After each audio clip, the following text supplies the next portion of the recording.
ನಮಸ್ತೆ ಎಲ್ರಿಗೂ welcome back ನನ್ನ ಚಾನಲ್ಗೆ. ಹೇಗಿದ್ದೀರಾ ಎಲ್ಲರೂ? ನಾನಂತೂ ಆರಾಮಾಗಿದ್ದೀನಿ. ಐ ಹೋಪ್ ನೀವೆಲ್ಲರೂ ಖುಷಿಯಾಗಿದ್ದೀರಾ, ಆರಾಮಾಗಿದ್ದೀರಾ ಅಂತ ಭಾವಿಸ್ತಾ ಈ ವಿಡಿಯೋ ಶುರು ಮಾಡ್ತಾ ಇದ್ದೀನಿ. ಇವತ್ತಿನ ವಿಡಿಯೋ ಸ್ವಲ್ಪ ಕ್ಲೀನಿಂಗು, ಸ್ವಲ್ಪ ಕುಕ್ಕಿಂಗು, ಸ್ವಲ್ಪ ಶಾಪಿಂಗು ಮತ್ತು ಸ್ವಲ್ಪ ಲೈಫ್ ಅಪ್ಡೇಟ್ಸು ಇಷ್ಟೂ ಕೂಡಿರುತ್ತೆ ಈ ವಿಡಿಯೋನಲ್ಲಿ. ಹಾಗಾಗಿ ವಿಡಿಯೋನ ತಪ್ಪದೆ ಕಡೆ ತನಕ ನೋಡಿ, ಸರಿನಾ? ಮತ್ತು ನೀವೆಲ್ಲರೂ ನನ್ನ ತುಂಬ ದಿನದಿಂದ ಒಂದು ಕ್ವೆಶ್ಚನ್ ಕೇಳ್ತಾ ಇದ್ರಿ, ಈ ಸಲಿಯಾದರೂ ಶ್ರೀಮಂತ ಮಾಡ್ಕೊಳ್ತೀರಾ ಅಂತ ಹೇಳಿ. ಅದಕ್ಕೂ ಹೌದೋ ಇಲ್ವೋ, ಮಾಡ್ಕೊತಿದ್ದೀನೋ ಇಲ್ವೋ ಅನ್ನೋ ಉತ್ತರ ಈ ವಿಡಿಯೋನಲ್ಲಿ ನಿಮಗೆ ಕೊಡ್ತೀನಿ, ಸರಿನಾ? ಮೊದಲಿಗೆ ಇಲ್ಲಿ ನಾನೀಗ ಗ್ಯಾಸ್ ಕ್ಲೀನ್ ಮಾಡ್ಕೊಳ್ಳೋಣ ಅಂತ ಅಂದ್ಕೊಂಡಿದ್ದೀನಿ. ತುಂಬಾ ಗಲೀಜಾಗ್ಬಿಟ್ಟಿತ್ತು ಆ್ಯಂಡ್ ಆ ಬರ್ನರ್ಸ್ ಎಲ್ಲನೂ ತುಂಬ ಕಪ್ಪಾಗಿ ಹೋಗಿತ್ತು. ಹಾಗಾಗಿ ಇದು ಈಗ ನಾನೇನು ಮಾಡ್ತಿದ್ದೀನಿ, ಹೋಮ್ ರೆಮಿಡಿ ಇದು ಮಾಡಿದ್ರೆ ಕ್ಲೀನ್ ಆಗುತ್ತೆ ಅಂತ ಯಾವುದೋ ವೀಡಿಯೋನಲ್ಲಿ ನೋಡಿದೆ. ಸರಿ ಟ್ರೈ ಮಾಡಿ ನೋಡೋಣ ಅಂತ ಮಾಡ್ತಾಯಿದ್ದೀನಿ. ಬರ್ನರ್ಸ್ ಎಲ್ಲ ತೆಗೆದು ಒಂದು ಬೌಲ್ಗೆ ಹಾಕಿ ಅದಕ್ಕೆ ಸ್ವಲ್ಪ ಬಿಸಿ ಬಿಸಿ ನೀರು, ಒಂದು ಸ್ವಲ್ಪ ವಿನೆಗರ್ ಹಾಕ್ಕೊಂಡಿದ್ದೀನಿ. ಮತ್ತು ಅದಕ್ಕೆ ಈನೋ ಸ್ಯಾಶೆ ಬರುತ್ತಲ್ಲ ಅದನ್ನು ಹಾಕ್ಕೊಂಡು ಒಂದು 15 ನಿಮಿಷ ಹಾಗೆ ಬಿಟ್ಬಿಡಬೇಕು, ಚೆನ್ನಾಗಿ ನೆನಿಲಿ ಅಂತ ಹೇಳಿ. ನಾವು ಎಷ್ಟೇ ಮೇಂಟೈನ್ ಮಾಡಿದ್ರು ದಿನಾ ಸ್ಟವ್ ಇದೆಲ್ಲ ಒರೆಸಿ ತೊಳ್ಕೊಂಡ್ರು ಗಲೀಜು ಆಗ್ತಾನೇ ಇರುತ್ತೆ. ಕಿಚನ್ ಅಂತೂ ಭಯಂಕರ ಮೇಂಟೆನೆನ್ಸು. ಸೊ ಮೊನ್ನೆ ದಿವಸ ಏನು ಟೀ ಇಟ್ಬಿಟ್ಟಿದ್ದೆ, ಚಿಕ್ಕ ಪಾತ್ರೆಯಲ್ಲಿ ಇಟ್ಟಿದ್ದೆ, ಒಂದೇ ಗ್ಲಾಸ್ ಟೀ ಎಲ್ಲ ಅಂತ ಹೇಳಿ. ಆಚೆ ಕೂತ್ಕೊಂಡಿದ್ದೆ, ನಾನು ಎದ್ದು ಬರೋ ಅಷ್ಟರಲ್ಲಿ ಟೀ ಎಲ್ಲ ಸುರಿದ್ಬಿಟ್ಟಿತ್ತು. ಮತ್ತು ಆವಾಗಲೇ ಕ್ಲೀನ್ ಮಾಡೋಕ್ಕೆ ಯಾಕೋ ಸ್ವಲ್ಪ ಸೋಂಬೇರಿತನ ಆಯಿತು. ಸರಿ ರಾತ್ರಿ ಮಾಡ್ಕೊಳ್ಳೋಣ ಅಂದ್ಕೊಂಡೆ, ರಾತ್ರಿನೂ ಆಗಲಿಲ್ಲ. ಸೊ ಬೆಳಗ್ಗೆ ಅದು ಮಾಡೋಷ್ಟರಲ್ಲಿ ಪೂರ್ತಿ ಗಟ್ಟಿಯಾಗಿ ಅಂಟ್ಬಿಟ್ಟಿತ್ತು. ಸರಿ ಅದನ್ನು ಕ್ಲೀನ್ ಮಾಡ್ಕೊಳ್ಳೋಕ್ಕೆ ನಾನಿಲ್ಲಿ ಈನೋ ಸ್ಯಾಶೆ ಬರುತ್ತಲ್ಲ ಅದನ್ನೇ ಎಲ್ಲ ಕಡೆ ಹಾಕ್ಕೊಂಡು ಸ್ಪ್ರೆಡ್ ಮಾಡ್ಕೊಂಡಿದ್ದೀನಿ. ಮತ್ತೀಗ ಒಂದು ಚಿಕ್ಕ ಹೋಮ್ ಮೇಡ್ ಸೊಲ್ಯೂಷನ್ ಮಾಡ್ಕೊಳ್ತಾ ಇದ್ದೀನಿ. ಒಂದು ಕಪ್ಗೆ ಸ್ವಲ್ಪ ಬಿಸಿ ಇರೋ ನೀರು ಮತ್ತು ಅದಕ್ಕೆ ಒಂದು ಸ್ವಲ್ಪ ವಿನೆಗರ್. ಅಕಸ್ಮಾತ್ ವಿನೆಗರ್ ಇಲ್ಲ ಅಂದರೆ ಪರವಾಗಿಲ್ಲ, ನಿಂಬೆ ರಸ ಹಾಕ್ಕೊಳ್ಬೋದು. ಒಂದು ಪೂರ್ತಿ ನಿಂಬೆಹಣ್ಣು ಇಲ್ಲ ಅರ್ಧ ಹೋಳು, ದೊಡ್ಡ ಸೈಜಿನ ನಿಂಬೆಹಣ್ಣಾಗಿದ್ದರೆ ಅರ್ಧ ಹೋಳಷ್ಟು ನಿಂಬೆಹಣ್ಣು ಹಾಕ್ಕೊಂಡು 1 ಚಮಚದಷ್ಟು ಉಪ್ಪು ಹಾಕ್ಕೊಂಡು ಸ್ವಲ್ಪ ಡಿಶ್ ವಾಷರ್ ಲಿಕ್ವಿಡ್ ಬರುತ್ತಲ್ಲ ಅಷ್ಟನ್ನು ಹಾಕ್ಕೊಂಡು ಚೆನ್ನಾಗಿ ಮಿಕ್ಸ್ ಮಾಡ್ಕೊಳ್ತಾ ಇದ್ದೀನಿ. ಇದು ಆ್ಯಕ್ಚುಲಿ ಏನಿಲ್ಲ, ತುಂಬ ಚೆನ್ನಾಗಿ ಸ್ಟೇನ್ಸ್ ಎಲ್ಲ ಏನಾದರೂ ಇದ್ದರೆ ಹೋಗುತ್ತೆ ಅಂತ ಹೇಳಿ. ಅಕಸ್ಮಾತ್ ನೀವು ಏನೋ ಸಾಲ್ಟ್ ಅಂದರೆ ತುಂಬ ಕರೆ ಆಗಿಲ್ಲ ಸ್ಟವ್ ಅಂತಂದರೆ ಬರೀ ಈ ಲಿಕ್ವಿಡ್ನ ಹಾಕ್ಕೊಂಡು ಸ್ಪ್ರೇ ಮಾಡಿಕೊಂಡು ಕೂಡ ಚೆನ್ನಾಗಿ ಸ್ಟವ್ ಟಾಪ್ ಎಲ್ಲನೂ ಕ್ಲೀನ್ ಮಾಡ್ಕೊಳ್ಬೋದು. ಏನೋ ಹಾಕಿರೋ ಉದ್ದೇಶ ಅದು ತುಂಬ ಡಾರ್ಕ್ ಸ್ಟೇನ್ಸ್ ಆಗಿಬಿಟ್ಟಿತ್ತಲ್ಲ, ಗಟ್ಟಿ ಬೇರೆ ಆಗಿಬಿಟ್ಟಿತ್ತು ಟೀ ಸುರಿದು. ಹಾಗಾಗಿ ಒಂಥರ ಕರೆ ಕಟ್ಬಿಡುತ್ತೆ. ಕೆಲವು ಸಲ ಸಾಂಬಾರೆಲ್ಲನೂ ಚೆಲ್ಲಿ ಸ್ಟವ್ ಗಟ್ಟಿಯಾಗಿ ಅಂಟದಂಗೆ ಕರೆಗಳಾಗ್ಬಿಟ್ಟಿರುತ್ತೆ. ಆ ಸಮಯದಲ್ಲೆಲ್ಲ ಈ ಲಿಕ್ವಿಡ್ ಈ ಈನೋ ಹಾಕ್ಕೊಂಡು ಅದ್ರ ಮೇಲೆ ಈ ಲಿಕ್ವಿಡ್ ಹಾಕ್ಕೊಂಡು ಒಂದು 5 ರಿಂದ 10 ನಿಮಿಷ ಬಿಟ್ಟು ಉಜ್ಜಿ ತೊಳ್ಕೊಂಡ್ರೆ ಸ್ಟವ್ ಅಂತೂ ಹೊಸ ಸ್ಟವ್ ಥರ ಪಳಪಳ ಅಂತ ಹೊಳಿತಾ ಇರುತ್ತೆ. ಹಾಗಾಗಿ ಈಗ ಅದನ್ನು ಮಾಡ್ತಾಯಿದ್ದೀನಿ. ನಾನು ಮಾಡ್ಕೊಂಡಿರೋಂಥ ಸೊಲ್ಯೂಷನ್ ಕಂಪ್ಲೀಟಾಗಿ ಸ್ಟವ್ ಮೇಲೆಲ್ಲ ಹಾಕ್ಬೋದು. ಇಲ್ಲ ಅಂತ ಚಿಮ್ಕಿಸ್ತಾ ಇದ್ದೀನಿ. ಇಲ್ಲ ಅಂತಂದರೆ ಒಂದು ಸ್ಪ್ರೇ ಬಾಟ್ಲಿಗೆ ಹಾಕ್ಕೊಂಡು ಸ್ಪ್ರೇ ಮಾಡಿಬಿಟ್ಟು ಒಂದು 5 ನಿಮಿಷ ಬಿಟ್ಬಿಟ್ರೆ ಆಯಿತು. ಮತ್ತಿದು ಸ್ಟವ್ ಕ್ಲೀನ್ ಮಾಡೋಕ್ಕಂತಲೇ ಬ್ರಷ್ ಸಿಗುತ್ತೆ. 3 ಥರ ಬ್ರಷ್ ಇದು. ಒಂದು ಸ್ವಲ್ಪ ಸಾಫ್ಟ್ ಇರುತ್ತೆ, ಮತ್ತೊಂದು ಸಿಕ್ಕಾಪಟ್ಟೆ ಹಾರ್ಡ್ ಇರುತ್ತೆ, ಇನ್ನೊಂದು ಮೀಡಿಯಮ್ ಆಗಿರುತ್ತೆ. ಸೊ 3 ಥರ ಬ್ರಷ್ ಕೊಟ್ಟಿರ್ತಾರೆ. ಇದು ತುಂಬ ಹಾರ್ಡ್ ಇರುತ್ತೆ, ಇದು ಸಾಫ್ಟ್ ಆ್ಯಕ್ಚುಲಿ, ಇದು ಮೀಡಿಯಮ್ ಆಗಿರುತ್ತೆ. ಸೊ ಇದನ್ನೇ ನಾನು ಇವತ್ತು ಸ್ಟವ್ ಸಂದಿಲೆಲ್ಲ ಸ್ವಲ್ಪ ಕಸ ಕೂತ್ಬಿಟ್ಟಿರುತ್ತೆ, ಇಲ್ಲ ಉಕ್ಕಿರೋದೆಲ್ಲ ಸಂದಿಲಿ ಬಿದ್ದುಬಿಟ್ಟಿರುತ್ತಲ್ವ, ಆ ಥರದ ಸಂದಿ ಗ್ಯಾಪೆಲ್ಲ ನಾನು ಉಜ್ಜಿ ತೆಗಿಯೋದಕ್ಕೆ ಈ ಥರ ಬ್ರಷ್ ಸಹಾಯ ಆಗುತ್ತೆ. ನೀವು ಇದು ಸ್ಕ್ರಬ್ ಪ್ಯಾಡ್ ಇರುತ್ತಲ್ಲ ಅದರಲ್ಲೂ ಉಜ್ಕೋಬೋದು. ಆದರೆ ಈ ಥರ ಬ್ರಷ್ ಉಪಯೋಗಿಸ್ಕೊಂಡ್ರೆ ಕ್ಲೀನಾಗಿ ಸಂದಿ ಚಿಕ್ಕ ಗ್ಯಾಪಲ್ಲಿ ಕೂಡ ಅದನ್ನು ಉಜ್ಜಿ ತೆಗಿಬೋದು, ಕೊಳೆ ಏನಿರುತ್ತೆ ಅದನ್ನು ಈ ಬ್ರಷಲ್ಲಿ ಕ್ಲೀನ್ ಮಾಡ್ಕೋಬೋದು. ಇನ್ನೊಂದು ಏನಂದರೆ ಟೂತ್ ಬ್ರಷಲ್ಲಿ ಸಹ ಮಾಡ್ಕೊಳ್ಬೋದು. ಬಟ್ ಟೂತ್ ಬ್ರಷ್ ಸ್ವಲ್ಪ ಸಾಫ್ಟ್ ಇರುತ್ತೆ, ಫುಲ್ ಟಫಾಗಿ ಗಟ್ಟಿಯಾಗಿ ಕೂತ್ಕೊಂಡಿರೋದು, ತುಂಬ ಸಂದಿಲಿರೋದು ಎಲ್ಲ ಹೋಗಲ್ಲ. ಈ ಥರ ಸ್ವಲ್ಪ ಹಾರ್ಡ್ ಬ್ರಷ್ ತೊಗೊಂಡ್ರೆ ನೀಟಾಗಿ ಹೋಗುತ್ತೆ ಅಂತ ಹೇಳಿ ತರಿಸ್ಕೊಂಡಿದ್ದೆ. ಆ ಬ್ರಷ್ ಮಾತ್ರ ತುಂಬ ಚೆನ್ನಾಗಿದೆ, ಸಂದಿಲೆಲ್ಲೂ ಹೋಗಿ ನೀಟಾಗಿ ಕ್ಲೀನ್ ಅಂತಲೇ ಹೇಳ್ಬೋದು. ಫುಲ್ ಕ್ಲೀನ್ ಆಗಿದೆ ಸ್ಟವ್. ಇವಾಗ ಮತ್ತೊಂದು ಬಟ್ಟೆ, ಕಿಚನ್ ಒರೆಸೋ ಟವಲ್ ಯಾವುದಾದ್ರೂ ತೊಗೊಂಡು ನೀಟಾಗಿ ಕ್ಲೀನ್ ಮಾಡ್ಕೊಳ್ಬೋದು. ಇಲ್ಲ ನೀರು ಹಾಕಿ ತೊಳ್ಕೊಳ್ತೀರಾ ಅಂದ್ರೂ ಅದು ಕೂಡ ಮಾಡ್ಕೊಳ್ಬೋದು. ನಾನು ಯೂಶ್ವಲಿ ನೀರು ಹಾಕಿ ತೊಳ್ಕೊಳ್ಳಲ್ಲ, ಹಾಗೆ ನೀವು ನೀರಲ್ಲಿ ಅದ್ದಿ 2-3 ಸಲ ಒರೆಸ್ಬಿಡ್ತೀನಿ, ಕ್ಲೀನ್ ಆಗೋಗುತ್ತೆ ಸ್ಟವ್ ಕೆಳಗಡೆನೂ ಕೂಡ ಸ್ವಲ್ಪ ರಂಪ ಆಗೇ ಇರುತ್ತೆ. ಆಗಾಗ ಸ್ಟವ್ ತೊಳೆದಾಗೆಲ್ಲ ಕೆಳಗಡೆನೂ ಈ ಥರ ಎಲ್ಲ ಪೂರ್ತಿ ತೆಗೆದು ನೀಟಾಗಿ ಒರೆಸ್ಕೊಂಬಿಡ್ತೀನಿ. ಇಲ್ಲ ಅಂತಂದರೆ ಹೀಜು ಇರುವೆಗಳು ಏನಾದರೂ ಬಂದೇ ಬರುತ್ತೆ, ಮತ್ತು ಕಿಚನ್ದು ಹೈಜೀನ್ ಕಮ್ಮಿ ಆಗಿಬಿಡತ್ತೆ ಅಂತ ಹೇಳಿ ಸ್ಟವ್ ತೊಳೆದಾಗೆಲ್ಲನೂ ಸ್ಟವ್ ತೆಗೆದು ಪಕ್ಕಕ್ಕಿಟ್ಟು ಮತ್ತು ಅದ್ರ ಕೆಳಗಡೆ ಎಲ್ಲನೂ ಒಂದ್ಸಲಿ ಚೆನ್ನಾಗಿ ಲಿಕ್ವಿಡ್ ಡಿಶ್ ವಾಷರೆಲ್ಲ ಹಾಕಿ ತೊಳ್ಕೊಳ್ತೀನಿ. ಆಗಲೇ ನಾನೇನು ಸೊಲ್ಯೂಷನ್ ಹೇಳಿದ್ನಲ್ಲ ಅದನ್ನು ಬೇಕಾದ್ರೆ ನೀವು ಜಾಸ್ತಿ ಪ್ರಮಾಣದಲ್ಲಿ ಮಾಡಿಕೊಂಡು ಒಂದು ಸ್ಪ್ರೇ ಬಾಟ್ಲಿಗೆ ಹಾಕಿ ಇಟ್ಕೊಂಬಿಟ್ರೆ ಯೂಸ್ ಆಗುತ್ತೆ. ಪ್ರತಿ ಸಲ ಈ ಥರ ಕಟ್ಟೆನ ಮಾತ್ರ ಒರೆಸ್ಕೊಳ್ಬೇಕು ಅಂದಾಗ ಅದನ್ನು ಜಸ್ಟ್ ಸ್ಪ್ರೇ ಮಾಡಿ ಒರೆಸ್ಕೊಂಬಿಟ್ರೆ ಕಟ್ಟೆಲ್ಲ ನೀಟಾಗಿ ಪಳಪಳ ಅಂತ ಹೊಳಿತಾ ಇರುತ್ತೆ. ಸೊ ಸ್ಟವ್ ಏನೋ ಕ್ಲೀನ್ ಆಗೋಯ್ತು, ಕಟ್ಟೆ ಕೂಡ ಕ್ಲೀನ್ ಆಗೋಯ್ತು. ಈಗ ಬರ್ನರ್ಸ್ ನಾವೇನು ನೆನೆಸಿಟ್ಟಿದ್ವಲ್ಲ ಅದನ್ನು ಸ್ವಲ್ಪ ಉಜ್ಜಿ ತೊಳಿಬೇಕು. ನಾನು ಇದಕ್ಕೆ ಬ್ರಷ್ಗೆ ಸ್ವಲ್ಪ ಲಿಕ್ವಿಡ್ ಡಿಶ್ ವಾಷರ್ ಹಾಕ್ಕೊಂಡು ಚೆನ್ನಾಗಿ ಉಜ್ಕೊಳ್ತಾ ಇದ್ದೀನಿ. ಬ್ರಷ್ ಇಲ್ಲ ಅಂತಂದ್ರೂ ನಿಮ್ಮದು ಮಾಮೂಲಿ ಸ್ಕ್ರಬ್ ಪ್ಯಾಡ್ ಇರುತ್ತಲ್ಲ ಅದರಲ್ಲಿ ಚೆನ್ನಾಗಿ ಉಜ್ಜಬೇಕು. ಇದು ಹಿತ್ತಾಳೆದು ಬರ್ನರ್ ಇದು. ಸೊ ಸ್ವಲ್ಪ ಚೆನ್ನಾಗಿ ತಿಕ್ಕಿ ತೊಳೆದ್ರೆ ಹೊಸ ಥರ ಆಗುತ್ತೆ. ನನ್ನ ಕೈಯಲ್ಲಿ ನಿಜವಾಗ್ಲೂ ಅಷ್ಟು ಸ್ಟ್ರೆಂತ್ ಇಲ್ಲ, ಈಗಂತೂ ಇಲ್ವೆಲ್ಲ ಉಜ್ಜಿ ತೊಳಿಬೇಕಾ ಅಂತ ಅನಿಸ್ಬಿಡ್ತು. ಸೊ ನನ್ನ ಕೈಯಲ್ಲಿ ಎಷ್ಟಾಗುತ್ತೋ ಅಷ್ಟು ಸ್ವಲ್ಪ ಉಜ್ಜಿ ತೆಕ್ಕೊಂಡಿದ್ದೀನಿ. ಪರವಾಗಿಲ್ಲ, ನೀಟಾಗಿದೆ. ನೀವು ಸ್ವಲ್ಪ ಇನ್ನೂ ಗಟ್ಟಿಯಾಗಿ ಉಜ್ಜಿದ್ರೆ ಫುಲ್ ಹೊಸ ಬರ್ನರ್ಸ್ ಥರ ಕಾಣುತ್ತೆ, ಅಷ್ಟು ನೀಟಾಗಿರುತ್ತೆ. ಆ್ಯಕ್ಚುಲಿ ಹುಣಸೆ ಹಣ್ಣು ಹಾಕಿ ತೊಳೆದ್ರೂ ಇದೇ ಥರನೇ ಆಗುತ್ತೆ ಅನಿಸುತ್ತೆ. ಬಟ್ ಇದು ನಾನು ನೋಡಿದ್ದೆ, ಬರ್ನರ್ಸ್ ಕ್ಲೀನ್ ಮಾಡೋದಕ್ಕೆ ಈನೋ ಮತ್ತು ವಿನೆಗರ್ ಅಥವಾ ನಿಂಬೆಹಣ್ಣಿನ ರಸ ಹಾಕ್ಕೊಂಡು ತೊಳೆದ್ರೆ ತುಂಬ ಚೆನ್ನಾಗಿ ಕ್ಲೀನ್ ಆಗುತ್ತೆ ಅಂತ ಹೇಳಿ. ಸೊ ಓಕೆ, ಪರವಾಗಿಲ್ಲ, ನಾಟ್ ಬ್ಯಾಡ್ ಅನ್ನಿಸ್ತು. ತಡೀರಿ ತೋರಿಸ್ತೀನಿ ಹೇಗಾಗಿದೆ ಅಂತ. ಸೊ ನೋಡಿ, ತೊಳೆದ್ಮೇಲೆ ಈ ಥರ ಆಗಿದೆ. ಅದೇ ಹೇಳಿದ್ನಲ್ಲ, ಇದು ಇನ್ನೊಂದು ಸ್ವಲ್ಪ ಚೆನ್ನಾಗಿ ಪ್ರೆಷರ್ ಹಾಕಿ ತೊಳೆದ್ರೆ ಇನ್ನೂ ನೀಟ್ ಆಗಿರೋದೇನೋ. ಆದರೆ ನಾನು ಅಷ್ಟು ಪ್ರೆಷರ್ ಹಾಕಿ ತೊಳೆಯೋಕ್ಕಾಗಲಿಲ್ಲ, ಹಾಗಾಗಿ ಇಷ್ಟು ರೇಂಜಿಗೆ ಆಗಿದೆ. ನೀವು ಇನ್ನೊಂದು ಸ್ವಲ್ಪ ಚೆನ್ನಾಗಿ ತಿಕ್ಕಿ ತೊಳೆದ್ರೆ ಫುಲ್ ನೀಟಾಗಿ ವೈಟ್ ಆಗಬಹುದು ಅಂತ ಅನಿಸುತ್ತೆ. ಸೊ ಫೈನಲಿ ನನ್ನ ಬರ್ನರ್ಸ್ ಕೂಡ ಕ್ಲೀನ್ ಆಯಿತು, ಸ್ಟವ್ ಎಲ್ಲನೂ ಕ್ಲೀನ್ ಆಯಿತು, ಅಡುಗೆ ಮನೆಯೂ ಕ್ಲೀನ್ ಆಗೋಯ್ತು. ಅಡುಗೆ ಮನೆ ಕ್ಲೀನ್ ಆಗಿಬಿಟ್ರೆ ಎಷ್ಟು ಖುಷಿ ಆಗುತ್ತೆ ಅಪ್ಪ, ಮತ್ತೇನು ಕೆಲಸನೇ ಮಾಡೋದು ಬೇಡ ಅಂತ ಅನಿಸ್ಬಿಡುತ್ತೆ ಅಡುಗೆ ಮನೇಲಿ. ಬಿಕಾಸ್ ಮತ್ತೇನಾದರೂ ಅಡುಗೆ ಮಾಡೋದು ಕೆಲಸ ಮಾಡೋದು ಶುರು ಮಾಡ್ಕೊಂಬಿಟ್ರೆ ಮತ್ತೆ ಎಲ್ಲ ಗಲೀಜಾಗುತ್ತೆ, ಮತ್ತೆ ಕ್ಲೀನ್ ಮಾಡಬೇಕು, ಅಯ್ಯೋ ಅನಿಸ್ಬಿಡುತ್ತೆ ಒಂದೊಂದ್ಸಲಿ. ಆದರೆ ಏನು ಮಾಡೋಕ್ಕಾಗಲ್ಲ, ಕಿಚನ್ನ ಶೋಕೇಸ್ ಥರ ಅಂತೂ ಇಡೋಕ್ಕಾಗಲ್ಲ ಅಲ್ವಾ. ಸೊ ಏನೂ ಮಾಡೋಕ್ಕಾಗಲ್ಲ, ಕ್ಲೀನ್ ಮಾಡ್ತಾ ಇರಬೇಕು, ಅದು ಗಲೀಜಾಗ್ತಾ ಇರುತ್ತೆ, ಮತ್ತು ನಾವು ಕ್ಲೀನ್ ಮಾಡ್ತಾನೇ ಇರಬೇಕು. ಮನೇನೂ ಅಷ್ಟೇ, ಅದರಲ್ಲಿ ಕಿಚನ್ ಅಂತೂ ಆಗ್ತಾನೇ ಇರುತ್ತೆ. ಸೊ ಫೈನಲಿ ಸ್ಟವ್, ಕಿಚನ್ ಎಲ್ಲ ಕ್ಲೀನ್ ಆಗೋಯ್ತು. ಸರಿ, ಅಡುಗೆ ಮಾಡ್ಕೊಳ್ಳೋಣ ಮಧ್ಯಾಹ್ನಕ್ಕೆ ಅಂತ ಹೇಳಿ ಇಲ್ಲಿ ಸೋರೆಕಾಯಿ ಹೆಚ್ಕೊಳ್ತಾ ಇದ್ದೀನಿ. ಇದು ನನಗೆ ಮಾಡೋಕ್ಕೆ ತುಂಬ ಈಸಿ ಅನಿಸುತ್ತೆ. ಈಸಿ ಅನ್ಸೋಕ್ಕಿಂತ ಮನೇಲಿ ಎಲ್ಲರಿಗೂ ಇಷ್ಟ ಆಗುತ್ತೆ, ಇಷ್ಟಪಟ್ಟು ತಿಂತಾರೆ. ಹಾಗಾಗಿ ಇದನ್ನೇ ಮಾಡ್ತಾಯಿದ್ದೀನಿ ನಾನೀಗ. ಹಾಗಾಗಿ ಒಂದು ಪುಟ್ಟದು ಎಳೆ ಸೋರೆಕಾಯಿ ಸಿಕ್ಕಿತ್ತು, ಅದನ್ನೇ ಸ್ವಲ್ಪ ಮೀಡಿಯಮ್ ಸೈಜಲ್ಲಿ ಹೆಚ್ಕೊಳ್ತಾ ಇದ್ದೀನಿ. ಈ ರೆಸಿಪಿನ ಆಲ್ರೆಡಿ ನಾನು ಶೇರ್ ಮಾಡಿದ್ದೆ, ಅಂದರೆ ಶಾರ್ಟ್ ವಿಡಿಯೋನಲ್ಲಿ ಅಂತ ಅನಿಸುತ್ತೆ. ಆ್ಯಂಡ್ ಇದು ಫಸ್ಟ್ ವಿಡಿಯೋ ನಂದು, ಅಂದರೆ ಫಸ್ಟ್ ಶಾರ್ಟ್ ವಿಡಿಯೋ ನಂದು ಮಿಲಿಯನ್ ವ್ಯೂಸ್ ಟಚ್ ಆಗಿದ್ದು. ಸೊ ಈ ರೆಸಿಪಿ ಟೇಸ್ಟಿಯಾಗಿ ಇಷ್ಟ ಆಗಿದೆ ಅನ್ನೋದಕ್ಕಿಂತ ನನಗೆ ಮನಸ್ಸಿಗೆ ತುಂಬ ಹತ್ತಿರವಾದ ರೆಸಿಪಿ. ಬಿಕಾಸ್ ನಂದು ಯಾವುದೇ ವೀಡಿಯೋಸು ಮಿಲಿಯನ್ ರೀಚ್ ಆಗೇ ಇರಲಿಲ್ಲ. So this was the first video million views ತಂದು ಕೊಟ್ಟಿದ್ದ ವಿಡಿಯೋ ಇದು ನನಗೆ. ಸೊ ಹಾಗಾಗಿ ಈ ರೆಸಿಪಿನ ಮತ್ತೊಮ್ಮೆ ಈ ಚಾನಲ್ ಮತ್ತೆ ಶೇರ್ ಮಾಡ್ತಾ ಇದ್ದೀನಿ. ಇದನ್ನು ಮಾಡೋದಕ್ಕೆ ಕಡಲೆ ಬೀಜ ಹುರ್ಕೊಳ್ತಾ ಇದ್ದೀನಿ ಮೊದಲಿಗೆ. ಅದೇ ಪ್ಯಾನಲ್ಲೇ ಆಮೇಲೆ ಮತ್ತೆ ಒಗ್ಗರಣೆ ಮಾಡ್ಕೊಂಡ್ರಾಯ್ತು ಅಂತ ಹೇಳಿ ಹುರ್ಕೊಂಡಿರೋಂಥ ಕಡಲೆ ಬೀಜನ ಈಗ ಬೇರೆ ಬಟ್ಲಿಗೆ ತೆಗೆದಿಟ್ಕೊಳ್ತಾ ಇದ್ದೀನಿ. ಈಗ ಮತ್ತೆ ಅದೇ ಪ್ಯಾನ್ಗೆ ಒಂದು ಸ್ವಲ್ಪ ಎಣ್ಣೆ ಹಾಕ್ಕೊಂಡು, ಎಣ್ಣೆ ಕಾದ್ಮೇಲೆ ಸಾಸಿವೆ ಸಿಡಿದ್ಮೇಲೆ ಮತ್ತೆ ಅದಕ್ಕೆ ಕರಿಬೇವು ಹಾಕ್ಕೊಳ್ತಾ ಇದ್ದೀನಿ. ಕರಿಬೇವು ಚಟ್ಪಟ ಅಂತಂದಮೇಲೆ ಒಂದು 3 ರಿಂದ 4 ಬೆಳ್ಳುಳ್ಳಿ ಹಾಕಿ ಒಂದು 2 ನಿಮಿಷ ಹುರ್ಕೊಳ್ತಾ ಇದ್ದೀನಿ. ಬೆಳ್ಳುಳ್ಳಿ ಒಂಚೂರು ಆಗಿದೆ ಅಂತ ಅಂದಾಗ ಅದಕ್ಕೆ ಒಂದು ಈರುಳ್ಳಿ ಹೆಚ್ಚಿಟ್ಕೊಂಡಿದ್ದೆ, ಈರುಳ್ಳಿನೂ ಹಾಕ್ಕೊಂಡು ಚೆನ್ನಾಗಿ ಹುರ್ಕೊಳ್ಬೇಕು. ಈ ರೆಸಿಪಿ ಮುಂಚೆ ನೋಡಿದರೆ ನನ್ನ ಮತ್ತೆ ಬೈಕೋಬಿಡಿ ಆಯಿತಾ, ತೋರಿಸ್ತಾ ಇದ್ದೀನಿ ಅಂತ. ಮತ್ತೊಂದು ಏನು ಗೊತ್ತಾ, ಹೊಸ ದಿನ, ಪ್ರತಿದಿನ ಹೊಸದು ಏನು ಮಾಡೋದು, ಕೆಲವು ಸಲ ತಿನ್ನಬೇಕು ಅನಿಸಿದಾಗ ಅದನ್ನೇ ಮಾಡ್ಕೊಳ್ಬೇಕಾಗುತ್ತೆ. ಆ್ಯಂಡ್ ತುಂಬ ಜನ ಇದ್ದಾರೆ ಈ ರೆಸಿಪಿ ಮಿಸ್ ಮಾಡಿರೋ ಅಂಥವ್ರು.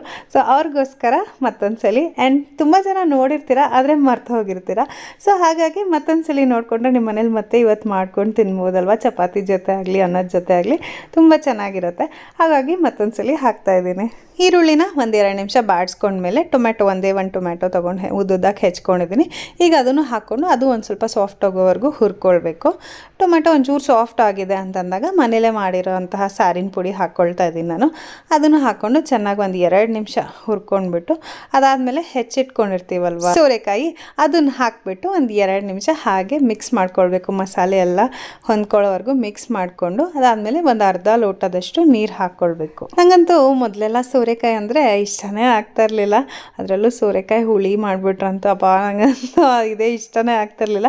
ಬಟ್ ಈ ರೆಸಿಪಿ ಏನಿದೆ ನಾನು ನಮ್ಮ ಅತ್ತೆಯಿಂದ ಕಲ್ತ್ಕೊಂಡಿದ್ದು. ಅವರು ತುಂಬ ಚೆನ್ನಾಗಿ ಮಾಡ್ತಿದ್ರು. ನನಗೆ ಅವತ್ತು ಫಸ್ಟ್ ಟೈಮ್ ಅವ್ರು ಮಾಡಿದಾಗ ಅಯ್ಯೋ ಸೋರೆಕಾಯ ಜಾನು ನಾನು ತಿನ್ನೋದಿಲ್ಲ ಅಂತ ಹೇಳ್ತಾ ಇದ್ದೆ. ಬಟ್ ಅದಾದಮೇಲೆ ಇದು ತಿಂದಮೇಲೆ ನಂಗೆ ತುಂಬಾ ಫೇವ್ರೇಟ್ ರೆಸಿಪಿ ಆಗೋಯ್ತಿದ್ದು. ಸೊ ಹಾಗಾಗಿ ಅವತ್ತು ಏನು ಕಲ್ತ್ಕೊಂಡೆ ಅಂತಂದರೆ, ಸೊ ಯಾವ ತರಕಾರಿನೂ ನಂಗೆ ಇಷ್ಟ ಇಲ್ಲ ಅಂತ ಅಲ್ಲ, ಸೊ ನಾವು ಮಾಡೋ ವಿಧಾನದ ಮೇಲೂ ಇದು ಇಷ್ಟ ಇಲ್ಲ ಅನ್ನೋದು ಡಿಪೆಂಡ್ ಆಗುತ್ತೆ ಅಂತ ಅವತ್ತು ಅನಿಸ್ತು ನನಗೆ. ಸೋರೆಕಾಯಿ ಎಲ್ಲ ಮಸಾಲೆ ಎಲ್ಲ ಹೊಂದ್ಕೊಂಡ್ಮೇಲೆ ಅದಕ್ಕೆ 1-1.5 ಲೋಟದಷ್ಟು ನೀರು ಹಾಕ್ಕೊಳ್ತಾ ಇದ್ದೀನಿ ನಾನು. ತೆಳುವಾಗಬೇಕಂತಂದರೆ ನೀರು ಸ್ವಲ್ಪ ಜಾಸ್ತಿನೇ ಹಾಕ್ಕೊಳ್ಳಿ, ಪರವಾಗಿಲ್ಲ. ಇಲ್ಲ ಸ್ವಲ್ಪ ಗಟ್ಟಿಗೆ ಬೇಕು ಅಂತಂದರೆ ನೀರು ಒಂದು ಅರ್ಧ ಲೋಟದಷ್ಟು ಕಮ್ಮಿ ಹಾಕ್ಕೊಳ್ಳಿ. ನಾನು ನೀರು ಸ್ವಲ್ಪ ಜಾಸ್ತಿನೇ ಹಾಕ್ಕೊಂಡಿದ್ದೀನಿ. ಯಾಕಂತಂದರೆ ಕಡಲೆಬೀಜ ಹುರಿದಿಟ್ಕೊಂಡಿದ್ದೀವಲ್ಲ, ಅದನ್ನು ಪುಡಿ ಮಾಡಿಟ್ಕೊಂಡಿದ್ದೀನಿ ನಾನು ತರ್ತರಿಯಾಗಿ. ಸೊ ಇದು ಕಡಲೆಬೀಜ ಹಾಕಿದ್ಮೇಲೆ ಇನ್ನೊಂದು ಸ್ವಲ್ಪ ಗಟ್ಟಿನೇ ಆಗುತ್ತೆ. ಹಾಗಾಗಿ ನಾನು 1.5 ಲೋಟದಷ್ಟು ನೀರು ಹಾಕ್ಕೊಂಡಿದ್ದೀನಿ. ಇನ್ನೂ ಬೇಕಂದರೆ ಇನ್ನೂ ಒಂದು ಅರ್ಧ ಲೋಟ ಹಿಡಿಯುತ್ತೆ, ಚೆನ್ನಾಗಿ ತೆಳುವಾಗಿರುತ್ತೆ, ಚೆನ್ನಾಗಿರುತ್ತೆ. ಸೊ ತೆಳುವಾದರೆ ಅನ್ನದ ಜೊತೆ ಎಲ್ಲನೂ ಚೆನ್ನಾಗಿರುತ್ತೆ ತಿನ್ನೋದಕ್ಕೆ. ತುಂಬ ಗಟ್ಟಿ ಆದರೆ ಚಪಾತಿ ಜೊತೆ ಸೂಪರಾಗಿರುತ್ತೆ. ಕಡಲೆ ಬೀಜದ ಪುಡಿ ಹಾಕ್ಕೊಂಡು ಚೆನ್ನಾಗಿ ಮಿಕ್ಸ್ ಮಾಡಿಕೊಂಡು ಒಂದು ಸ್ವಲ್ಪ ಉಪ್ಪು ಎಷ್ಟು ಬೇಕೋ ಅಷ್ಟು ಹಾಕ್ಕೊಂಡು ಚೆನ್ನಾಗಿ ಮಿಕ್ಸ್ ಮಾಡಿ ಒಂದು 2 ಕುದಿ ಬಂದಮೇಲೆ ಕುಕ್ಕರ್ ಮುಚ್ಚಿ 1ರಿಂದ 2 ವಿಸಿಲ್ ಕೂಗಿಸ್ಕೊಂಡ್ರೂ ಆಗುತ್ತೆ.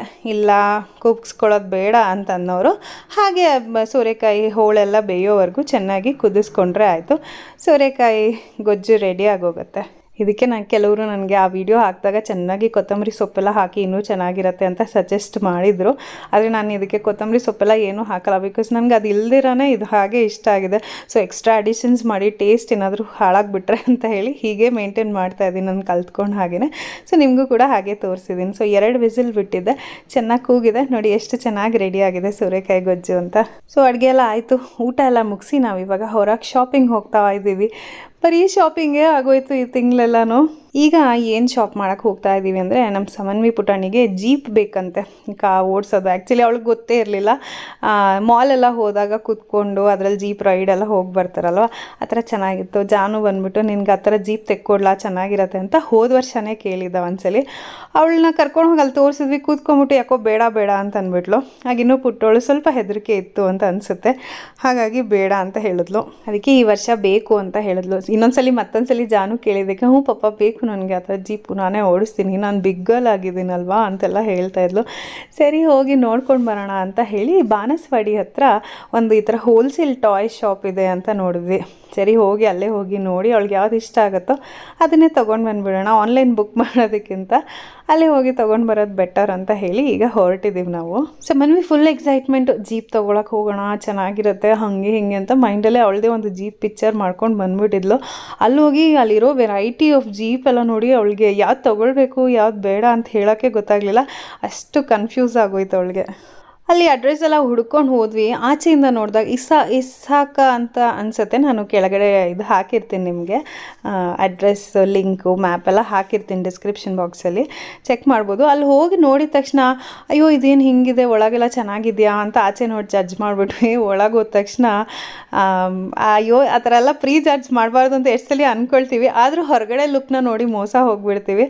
ಸೊ ಈಚೆ ಯಾವುದೋ ಒಂದು ಹಳೆಯ ಅಂಗಡಿ ಥರ ಕಾಣುತ್ತೆ, ಆದರೆ ಒಳಗೆ ಹೋದ ತಕ್ಷಣವೇ ಇದಿಷ್ಟು ಥರ ಜೀಪ್ಗಳು, ಕಾರ್ಸು, ಬೈಕ್ ಅಂತೂ ಈ ಗಂಡು ಮಕ್ಳನ್ನ ಕರ್ಕೊಂಡು ಹೋಗ್ಬಿಟ್ರೆ ಅದು ಎಷ್ಟು ಇಷ್ಟ ಆಗ್ಬಿಡುತ್ತೆ ಅಂತಂದರೆ ಅವ್ರಿಗೆ ಎಲ್ಲ ಥರ ಬೈಕ್ಗಳಿದೆ ಮತ್ತು ಜೀಪು ಅದೆಲ್ಲ ಅವ್ರಿಗೂ ತುಂಬ ಇಷ್ಟ ಆಗುತ್ತೆ. ನಮ್ಮ ಸಮನ್ವಿಗೆ ಯಾವುದು ತೊಗೊಳ್ಬೇಕು ಬೇಡ ಅನ್ನೋದೇ ಗೊತ್ತಾಗಲಿಲ್ಲ.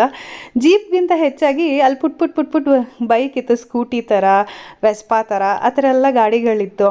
ಎಷ್ಟು ಚೆನ್ನಾಗಿದೆ ಗೊತ್ತಾ, ರಿಯಲ್ ಗಾಡಿನೇ ಅಲ್ಲಿ ಪುಟ್ಟ ಮಕ್ಳಿಗೆ ತಂದು ನಿಲ್ಲಿಸಿದಾರೇನೋ ಅನ್ನೋ ಅಷ್ಟು ಚೆನ್ನಾಗಿತ್ತು. ನನಗೆ ಅಷ್ಟು ಇಷ್ಟ ಆಗ್ತಿತ್ತು. ಆಮೇಲೆ ಸ್ವಲ್ಪ ಹೊತ್ತಾದಮೇಲೆ ಸಮನ್ವಿ ಜೀಪ್ ಬೇಡ ನನಗೆ ಬೈಕ್ ಬೇಕು, ಹೋಂಡಾ ಆ್ಯಕ್ಟಿವಾ ಬೇಕು ಅಂತ ಶುರು ಮಾಡ್ಕೊಂಡ್ಬಿಟ್ಟಿದ್ಲು. ಸರಿ ಆಯಿತು, ಅವಳಿಗೆ ಯಾವ್ದು ಇಷ್ಟನೋ ಅದನ್ನೇ ಕೊಡ್ಸೋಣ ಅಂತ ಅಂದ್ಕೊಂಡು ಫಸ್ಟ್ ನಾವು ಜೀಪೆಲ್ಲ ನೋಡಿ ಒಂದು ಫೈನಲೈಸ್ ಮಾಡಿಬಿಟ್ಟಿದ್ವಿ. ಸರಿ ಗಾಡಿ ಬೇಕು ಅಂತಂದ್ಲಲ್ಲ ಅಂತ ನೋಡಿ ಈ ಗಾಡಿ ಅಲ್ಲ, ಇನ್ನೊಂದು ಆ ಕಡೆ ಪಿಂಕ್ ಕಲರ್ ಒಂದಿದೆ, ಆಮೇಲೆ ತೋರಿಸ್ತೀನಿ ಮುಂದೆ ಬರುತ್ತೆ. ತುಂಬ ಇಷ್ಟ ಆಗೋಯ್ತು ಅವಳಿಗೆ, ಕಂಫರ್ಟಬಲ್, ಅವಳ ಹೈಟಿಗೆ ಕರೆಕ್ಟಾಗಿತ್ತು, ಆ ಥರ ಎಲ್ಲ ಇತ್ತು. ಸೊ ಹಾಗಾಗಿ ಅದೇ ಬೇಕು ಪಾಪ ಅಂತ ಇದ್ಲು. ನನಗೂ ಪಾಪ ಅವಳೇನು ಕೇಳ್ತಿದ್ದಾಳೆ ಅದನ್ನ ತಾನೇ ಕೊಡಿಸ್ಬೇಕು ಅಂತ ಅನ್ನಿಸ್ತು. ಸರಿ ಜಾನು ಸರಿ ಜೀಪು ತೊಗೊಳ್ಳೋಣ ಬೈಕು ತೊಗೊಳ್ಳೋಣ ಅಂತ ಹೇಳಿ ಕೇಳಿದ್ವಿ. ಬೈಕು ಔಟ್ ಆಫ್ ಸ್ಟಾಕ್ ಇತ್ತು, ಅಂದರೆ ನಮ್ಗೆ ಅದೇ ಕಲರ್ ಬೇಕಾಗಿತ್ತು, ಗ್ರೇ ಮತ್ತು ವೈಟಲ್ಲೇನೋ ಇತ್ತು. ನಮಗೆ ಕಲರ್ಸ್ ಅಷ್ಟು ಇಷ್ಟ ಆಗಿಲ್ಲ, ರೆಡ್ ಕಲರಲ್ಲೇ ಬೇಕು ಅಂತ ಹೇಳಿದ್ವಿ. ಸರಿ ಆರ್ಡ್ರ್ ಮಾಡಿ ತರಿಸ್ಕೊಡ್ತೀವಿ ಸಿಕ್ಕರೆ ಅಂತ ಹೇಳಿದ್ರು. ಸಿಕ್ಕಾಬಟ್ಟೆ ಕಲೆಕ್ಷನ್ಸ್ ಇದೆ, ಮಕ್ಳನ್ನ ಕರ್ಕೊಂಡು ಹೋಗ್ಬಿಟ್ರಂತೂ ಅದೆಲ್ಗೂ ಕ್ರೇಜಿ, ಅಷ್ಟು ಇಷ್ಟ ಆಗುತ್ತೆ ನೋಡಿ. ಸಮನ್ವಿ ಈಗ ಅಲ್ಲಿ ಕೂತ್ಕೊಂಡಿದ್ದಾಳಲ್ಲ ಅದೇ ಬೈಕ್ ಅವಳು ಬೇಕು ಅಂತ ಹೇಳಿದ್ದು. ಸೊ ನಾವು ಆರ್ಡ್ರ್ ಮಾಡಿ ಬಂದಿದ್ದೀವಿ, 1 ವೀಕ್ ಟೈಮ್ ಕೊಡಿ, ಇದ್ದರೆ ಖಂಡಿತ ಅಪ್ಡೇಟ್ ಮಾಡಿ ಅಂತ ಹೇಳಿದ್ದಾರೆ. ಸೊ ಅದನ್ನು ಮಾತ್ರ ತರೋಕ್ಕಾಗಲಿಲ್ಲ, ಬಟ್ ಜೀಪ್ ಮಾತ್ರ ತೊಗೊಂಡು ಬಂದ್ವಿ. ಇದೆಲ್ಲ ಡಿಸ್ಪ್ಲೇ ಪೀಸ್ಗಳು, ಯಾವ್ದಾದ್ರು ಬೇಕು ಅಂತ ಸೆಲೆಕ್ಟ್ ಮಾಡಿದ್ರೆ ಫ್ರೆಶ್ ಬಾಕ್ಸ್ ಪೀಸ್ ಓಪನ್ ಮಾಡಿ ಅಲ್ಲೇ ಫಿಟ್ ಮಾಡಿ ಕೊಡ್ತಾರೆ, ನಾವು ತೊಗೊಂಡು ಬರಬೇಕು ಅಷ್ಟೇ. ಸೊ ನೋಡಿ, ನಿಮ್ಮ ಮನೇಲಿ ಯಾವ್ದಾದ್ರು ಪುಟ್ಟ ಮಕ್ಕಳಿದ್ದಾರೆ, ಈ ಥರ ಏನಾದರೂ ಕೇಳ್ತಿದ್ದಾರೆ ಅಥವಾ ನೀವೇನಾದರೂ ಅವ್ರಿಗೆ ಗಿಫ್ಟ್ ಕೊಡಬೇಕು ಅಂತ ಅನಿಸಿದ್ರೆ ಈ ಅಂಗಡಿಗೆ ಹೋಗ್ಬೋದು, ತುಂಬಾ ಒಳ್ಳೆ ಕಲೆಕ್ಷನ್ಸ್ ಇದೆ. ಆ್ಯಂಡ್ ಮಕ್ಕಳಿಗಂತೂ ಖಂಡಿತ ತುಂಬಾ ಇಷ್ಟ ಆಗುತ್ತೆ, ಒಳ್ಳೆ ಕಲೆಕ್ಷನ್ಸ್ ಇದೆ. ಸೊ ಅಷ್ಟೇ, ತಗೊಂಡು ಮನೆಗೆ ವಾಪಸ್ ಬಂದ್ವಿ ನಾವು. ಹಲೋ, ಸೊ ಬ್ಲಾಗ್ ನೋಡಿದ್ರಲ್ಲ, ಹೇಗನ್ನಿಸ್ತು ಇವತ್ತಿನ ವಿಡಿಯೋ?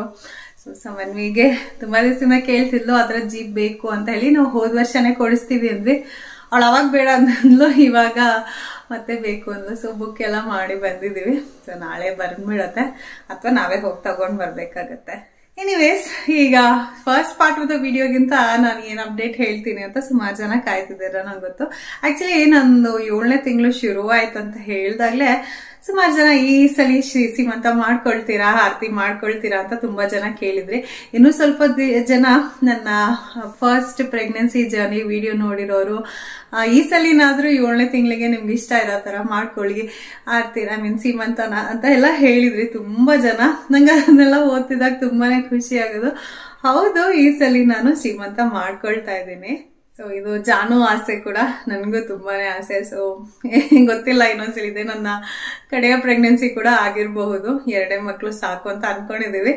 ಸೊ ನೋಡೋಣ. ಸೊ ಹಾಗಾಗಿ ಮಾಡ್ಕೊಂಬಿಡೋಣ. ಇದು ಮತ್ತೆ ಈ ಚಾನ್ಸ್ ಬಿಟ್ರೆ ಸಿಗೋದಿಲ್ಲ, ಮತ್ತೆ ಈ ತರ ಕ್ಷಣಗಳು ಮತ್ತೆ ಖಂಡಿತ ಸಿಗೋದಿಲ್ಲ. ಹಾಗಾಗಿ ಈ ಸಲ ನಾನು ಸೀಮಂತ ಮಾಡ್ಕೊಳ್ತಾ ಇದ್ದೀನಿ. ಇದೇ ತಿಂಗಳ ಕೊನೆಯಲ್ಲಿ ನನ್ನ ಆರತಿ ಫಂಕ್ಷನ್ ಇದೆ.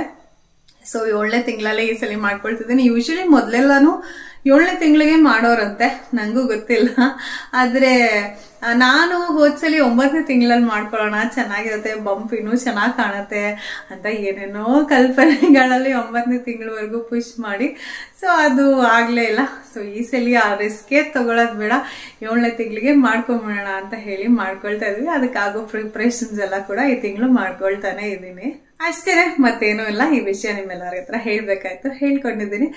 ಸೊ ಅಷ್ಟೇ, ವಿಡಿಯೋನ ಇಲ್ಲೇ ಎಂಡ್ ಮಾಡ್ತಾ ಇದ್ದೀನಿ. Thank you so much video ಕಡೆ ತನಕ ನೋಡಿದ್ದಕ್ಕೆ. ವಿಡಿಯೋ ಹೇಗೆ ಅನಿಸ್ತು ಅಂತ ನನಗೆ ಕಮೆಂಟ್ಸ್ ಮೂಲಕ ತಿಳಿಸಿ, ಸರಿನಾ? ಓಕೆ, ಮತ್ತೆ ಸಿಗ್ತೀನಿ ನೆಕ್ಸ್ಟ್ ವಿಡಿಯೋನಲ್ಲಿ. ಅಂಟಿಲ್ ದೆನ್ ಟೇಕ್ ಕೇರ್, ಬಾಯ್.